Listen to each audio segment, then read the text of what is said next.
नमस्कार बंधुरा केमन आছেন আপনারা সবাই आशा করছি সবাই অনেক ভালো আছেন। আজকে আমি আপনাদের তৈরি করে দেখাবো কাঠি গজা বা মুরালি বা খুরমা, যে কোনো নামে কিন্তু আমরা চিনে থাকি। আর মেলাতে বেশিরভাগ সময় কিন্তু আমরা এই কাঠি গজাগুলো দেখতে পাই, খেতে ভীষণ সুন্দর লাগে। তবে এই কাঠি গজাগুলো আমরা সবসময় কিন্তু ময়দা দিয়ে তৈরি করি। আজকে কিন্তু আমি আটা দিয়ে তৈরি করে দেখাবো একদম পারফেক্ট খুরমা বা মুরালি। তো বন্ধুরা আপনারা একবার আটা দিয়ে তৈরি করে দেখবেন, আর কিন্তু ময়দা দিয়ে বানাতে ইচ্ছেই করবে না, এতটা সুন্দর খেতে হয় আর একদম পারফেক্ট তৈরি হয়। তো আজকের এই আটা দিয়ে কিভাবে খুরমাটা তৈরি করছি তার জন্য রেসিপিটা দেখতে থাকুন। আর রেসিপিটা ভালো লাগলে অনুরোধ থাকলো আমার চ্যানেলটিকে সাবস্ক্রাইব করে অবশ্যই আমার পাশে থাকবেন। তো বন্ধুরা আসুন দেখে নিন আমার আজকের রেসিপি। তো সবার প্রথমেই কিন্তু আটা মেখে নিতে হবে। তো এখানে আশীর্বাদ ব্র্যান্ডের যে আটাটা হয় সেটাই আমি নিয়ে নিলাম। তো এখানে আমি একটা মিডিয়াম সাইজের বাটিতে করে মেপে এক বাটি নিলাম।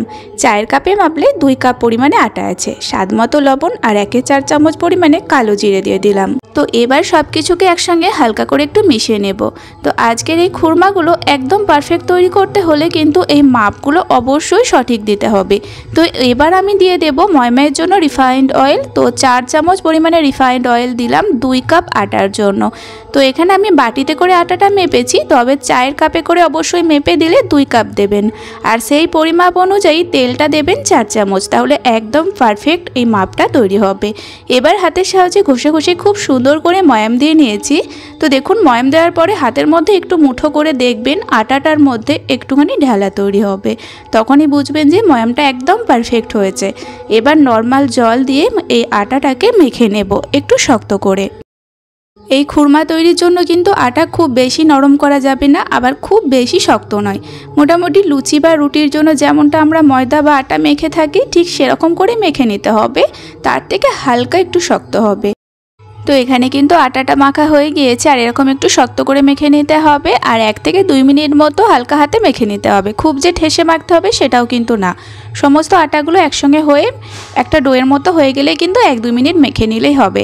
এবার এটাকে চাপা দিয়ে 5 মিনিট রেস্টে রাখবো।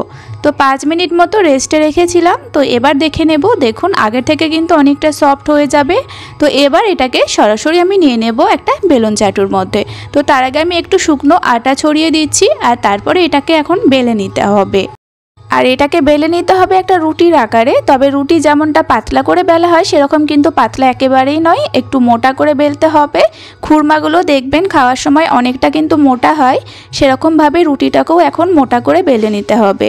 আর দেখুন বন্ধুরা রুটিটা ঠিক বেলে নিয়েছি আমি এরকম করে, আর এরকম একটু মোটা রাখতে হবে। আপনাদের আমি দেখিয়ে দেবো, এই দেখুন এরকম করে মোটা করতে হবে। এবার এটাকে প্রথমে যোগ চিহ্নর মতো করে কেটে নেব, মানে গোটা রুটিটাকে দেখুন প্রথমে যেমন যোগ চিহ্ন হয় সেভাবে আমি কেটে নিচ্ছি। তারপরে আমি কিন্তু খুরমার যেমনভাবে শেপ তৈরি করা হয় সেভাবে আমি লম্বা লম্বা করে কেটে নেব। এবার দেখুন যোগ চিহ্নর মতো কেটে দেওয়ার পরে এবার সাইড থেকে লম্বা লম্বা করে কেটে নিতে হবে। যেহেতু এটা আটা মেখে নেওয়ার পরে দেখবেন অনেকটা ড্রাই হয়ে যায়, তাই কাটার সময় দেখবেন একটু অসুবিধা হবে, মানে একটু সরে সরে চলে যাবে। হাতে একটু ধরে ধরে এটাকে কেটে নিতে হবে, ঠিক এরকম লম্বা লম্বা করে আর একটু মোটা মোটা করে। এই খুরমাগুলো কিন্তু একটু লম্বা আর একটু মোটা করে কেটে নিতে হবে, আর সেরকমই কিন্তু দেখতেও হয়। তো চলুন এই দেখুন আমি কেটে নিয়েছি সমস্ত খুরমাগুলো। তো এবার আপনাদেরকে আমি দেখিয়ে দিচ্ছি, দেখুন প্রত্যেকটা খুরমা ঠিক এরকম করে কেটে নেবেন, একটু লম্বা আর একটু মোটা মোটা করে। তো সমস্ত খুরমা তো রেডি হয়ে গেল। এবার এই খুরমাগুলোকে কিন্তু ভেজে নিতে হবে। আর আবারও দেখিয়ে দেব, আর অনেকগুলো খুরমা কিন্তু তৈরি হয়ে গিয়েছে 2 কাপ আটা থেকে। এবার এই খুরমাগুলোকে ভাজার জন্য আগে থেকে আমি রিফাইন্ড অয়েলটা ভালোভাবে গরম করেছি। ভালোভাবে বলতে এখানে কিন্তু তেলের গরমটা আপনারা দেখেই বুঝতে পারছেন, একদম হালকা গরম তেলে খুরমাগুলো দিতে হবে, বেশি গরম তেলে কিন্তু একদম দেয়া যাবে না। খুরমাগুলো দেওয়ার পরে বেশ কিছুক্ষণ এভাবেই ছেড়ে দেবেন, আর খুন্তি দিয়ে তো একদমই নাড়তে যাবেন না, এরকম কড়াইটা ধরে কিছুক্ষণ পরে একটু নাড়াচাড়া করে দিতে হবে। গ্যাসের ফ্লেমটা থাকবে লো টু মিডিয়ামের থেকেও কিন্তু হালকা নিচে, মানে লোয়ের থেকে হালকা একটু ওপরে দিয়ে রাখবেন, মিডিয়ামের থেকে একটু নিচে। এরকমভাবেই সম্পূর্ণ খুরমাটা সময় ধরে প্রথম থেকে শেষ পর্যন্ত ভেজে নিতে হবে। দেখতেই পাচ্ছেন খুরমাটা যখন একটু শক্ত হয়েছে তখনই কিন্তু আমি খুন্তি দিয়ে নাড়াচাড়া করে ভেজে নিচ্ছি। তার আগে কিন্তু আমি খুন্তি দিইনি, প্রথমে খুন্তি দিয়ে নাড়াচাড়া করতে গেলেই কিন্তু প্রত্যেকটা খুরমা ভেঙে যাবে, কারণ সেগুলো খুবই নরম থাকে প্রথম অবস্থায়। তো এবার দেখুন যখন একটু শক্ত হয়ে যাবে তখন থেকে আমি বেশ কিছুক্ষণ নাড়াচাড়া করে একটা সুন্দর কালার আসা পর্যন্ত ভেজে নিচ্ছি, দেখতেই পাচ্ছেন। আর এখন কিন্তু একদম সুন্দর একটা কালার চলে এসেছে খুরমার মধ্যে। আর খুরমাগুলো কিন্তু একদম মুচমুচে তৈরি হবে, তার সঙ্গে দেখবেন একটু শক্তও হবে। তো এবার কিন্তু খুরমাগুলো নামিয়ে নেব আমি। আর এগুলো ভাজতে সময় লেগেছে ওই 2 থেকে আড়াই মিনিট মতো, তার বেশি একদমই সময় লাগবে না।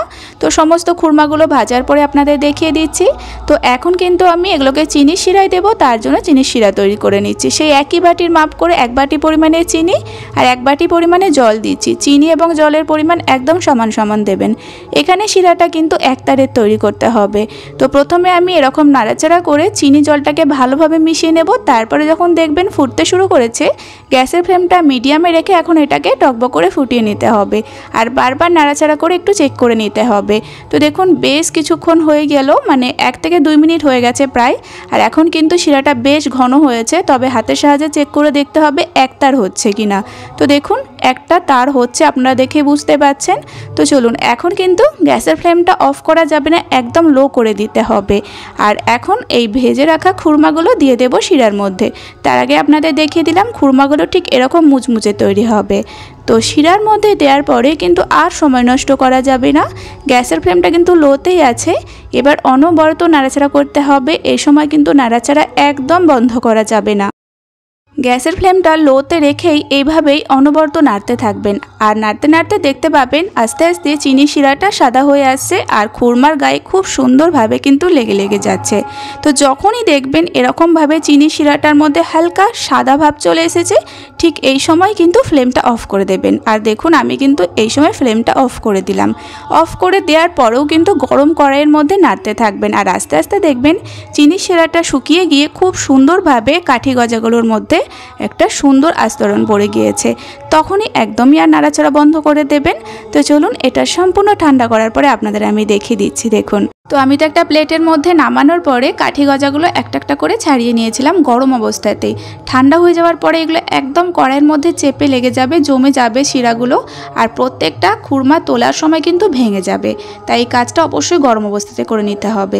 এবার দেখতে পাচ্ছেন খুরমাগুলো কতটা সুন্দর হয়েছে। দেখুন ঠান্ডা হওয়ার পরেই কিন্তু এরকম মুচমুচে তৈরি হবে আর একদম পারফেক্ট তৈরি হবে। এই কাঠি গজাগুলো খাওয়ার পরে কিন্তু একদমই মনে হবে না যেগুলো আটা দিয়ে তৈরি হয়েছে, একদম পারফেক্ট স্বাদ বলতে পারেন। মেলার কাঠি গজা বা যে কোনো দোকানের কাঠি গজার থেকেও কিন্তু অপূর্ব হয়েছিল। তো বাড়িতে থাকা আটা দিয়ে কিন্তু আপনারা খুব সহজে এইভাবে খুরমা তৈরি করে সারা মাস জুড়ে সংরক্ষণ করে খেতে পারেন। তো কেমন লাগলো বন্ধুরা আমার আজকের রেসিপি? যদি ভালো লেগে থাকে তাহলে প্রতিদিনের মতো একটা লাইক কমেন্ট করে তার সঙ্গে আমার চ্যানেলটিকে সাবস্ক্রাইব করে আমার পাশে থাকবেন। আবারও ফিরে আসবো এরকম কোনো সহজ ভালো ভালো রেসিপি পর্ব নিয়ে। ততক্ষণে আপনারা সকলে ভালো থাকবেন এবং সাবধানে থাকবেন।